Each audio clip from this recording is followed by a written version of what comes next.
Hi hello ಎಲ್ರಿಗೂ ನಮಸ್ಕಾರ. ನಾನು ನಿಮ್ಮ ರೂಪ. ನಾನಿವತ್ತು ರೆಸ್ಟೋರೆಂಟ್ ಸ್ಟೈಲಲ್ಲಿ ಫ್ರೈಡ್ ರೈಸ್ ಮಾಡೋದನ್ನು ಹೇಳ್ಕೊಡ್ತಾಯಿದ್ದೀನಿ.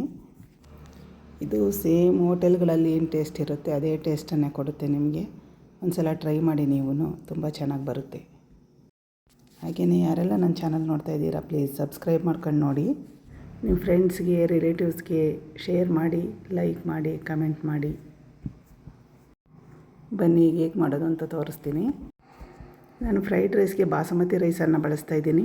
ನೀವು ಬಾಸುಮತಿ ರೈಸ್ ಆದರೂ ಬಳಸ್ಕೋಬೋದು, ಇಲ್ಲ ಮಾಮೂಲಿ ರೈಸಲ್ಲಾದರೂ ಮಾಡ್ಕೋಬೋದು. ಫ್ರೈಡ್ ರೈಸ್ಗೆ ನಾನಿಲ್ಲಿ ಒಂದು ಹಿಡಿಯಷ್ಟು ಬೀನ್ಸನ್ನು ಸೋಸ್ಕೊಂಡ್ಬಿಟ್ಟು ತೊಳೆದಿಟ್ಕೊಂಡಿದ್ದೀನಿ. ಹಾಗೆ ಒಂದು ಕ್ಯಾರೆಟ್, 2 ಈರುಳ್ಳಿ, ಸ್ವಲ್ಪ ಹಸಿಮೆಣಸಿನ್ಕಾಯಿ, ಕೊತ್ತಂಬರಿ ಸೊಪ್ಪು, ಕ್ಯಾಬೇಜ್ ಒಂದು ಸ್ವಲ್ಪ, ಹಾಗೆಯೇ ಒಂದು ದಪ್ಪದ ಕ್ಯಾಪ್ಸಿಕಮ್ಮನ್ನು ಕಟ್ ಮಾಡಿ ಇಟ್ಕೊಂಡಿದ್ದೀನಿ.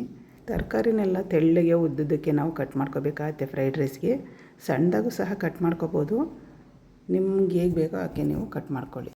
ಕಟ್ ಮಾಡಿ ತರಕಾರಿ ಎಲ್ಲ ರೆಡಿ ಇದೆ. ಬನ್ನಿ ಈಗ ಮಾಡೋಣ. ಮೊದಲಿಗೆ ಬಾಣಲೆಗೆ ಎಣ್ಣೆಯನ್ನು ಹಾಕ್ಕೋಬೇಕು.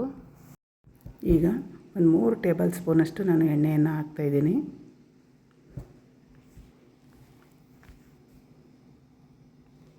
ಎಣ್ಣೆ ಕಾದ ನಂತರ ಈರುಳ್ಳಿಯನ್ನು ಹಾಕ್ತಾಯಿದ್ದೀನಿ ನೋಡಿ. ನಂತರ ಹಸಿಮೆಣಸಿನ್ಕಾಯಿನೂ ಅದ್ರ ಜೊತೆಗೇ ನಾನು ಹಾಕಿದ್ದೀನಿ.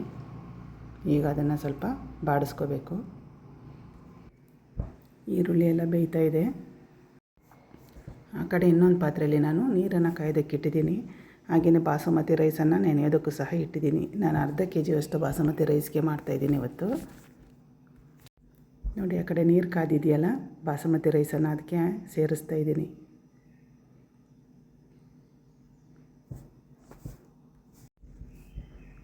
ಈಗ ಬೀನ್ಸನ್ನು ಸೇರಿಸ್ಕೊತಾ ಇದ್ದೀನಿ. ಈರುಳ್ಳಿ ಬಾಡಿಸಾಗಿದೆ.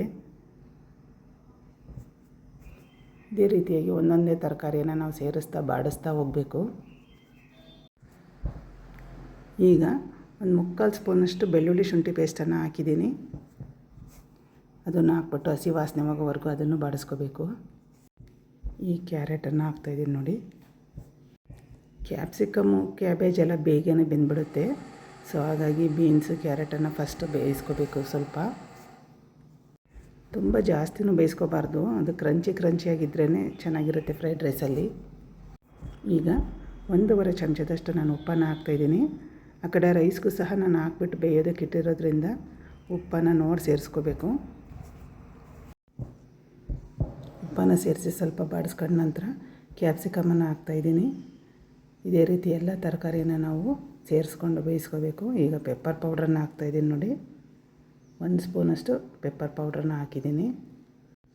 ಈಗ 2 ಸ್ಪೂನಷ್ಟು ಸೋಯಾ ಸಾಸನ್ನು ಹಾಕ್ತಾಯಿದ್ದೀನಿ.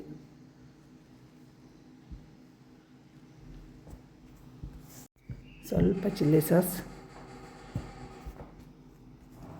2 ಸ್ಪೂನಷ್ಟು ವಿನೆಗರನ್ನು ಹಾಕ್ತಾಯಿದ್ದೀನಿ. ಅದಿಲ್ಲ ಅಂದರೆ ನೀವು ನಿಂಬೆಹಣ್ಣನ್ನು ಸಹ ಸೇರಿಸ್ಕೋಬೋದು ನೋಡಿ. ಈಗ ಒಗ್ಗರಣೆ ರೆಡಿಯಾಗಿದೆ. ಆ ಕಡೆ ಅನ್ನವನ್ನು ಸಹ ನಾನು ಬಸ್ತಿಟ್ಕೊಂಡಿದ್ದೀನಿ ನೋಡಿ. ಈಗ ಅನ್ನವನ್ನು ಬಸ್ತಿಟ್ಕೊಂಡಿದ್ದೀನಿ. ಈಗ ಅದಕ್ಕೂ ಹಾಕ್ಬಿಟ್ಟು ನಾವು ಕಲಿಸ್ಕೋಬೇಕು. ಅನ್ನವನ್ನು ಸೇರಿಸ್ಬಿಟ್ಟು ಕಲಿಸ್ಕೊಳ್ಳೋಣ. ಈಗ ಚೆನ್ನಾಗೆಲ್ಲನ ಕಲಿಸ್ಕೋಬೇಕು. ಬಾಸುಮತಿ ರೈಸ್ ಕಲಿಸೋವಾಗ ಸ್ವಲ್ಪ ಹುಷಾರಾಗಿ ಕಲಿಸ್ಕೋಬೇಕು.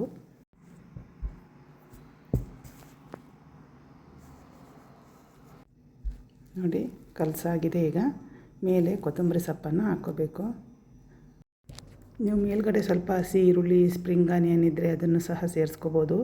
ಸ್ಪ್ರಿಂಗ್ ಆನಿಯನ್ ಹಾಕಿದ್ರಂತೂ ತುಂಬ ಟೇಸ್ಟ್ ಚೆನ್ನಾಗಿರುತ್ತೆ. ಆದರೆ ಈಗ ಸೀಸನ್ ಅಲ್ಲ ಅದು, ಸೊ ಹಾಗಾಗಿ ನಾನು ಅದನ್ನು ಹಾಕಿಲ್ಲ ನೋಡಿ. ಈಗ ರೆಡಿಯಾಗಿದೆ. ನೀವು ಒಮ್ಮೆ ಟ್ರೈ ಮಾಡಿ, ಹೇಗೆ ಬಂತು ನನಗೆ ಕಮೆಂಟಲ್ಲಿ ತಿಳಿಸಿ. Thank you.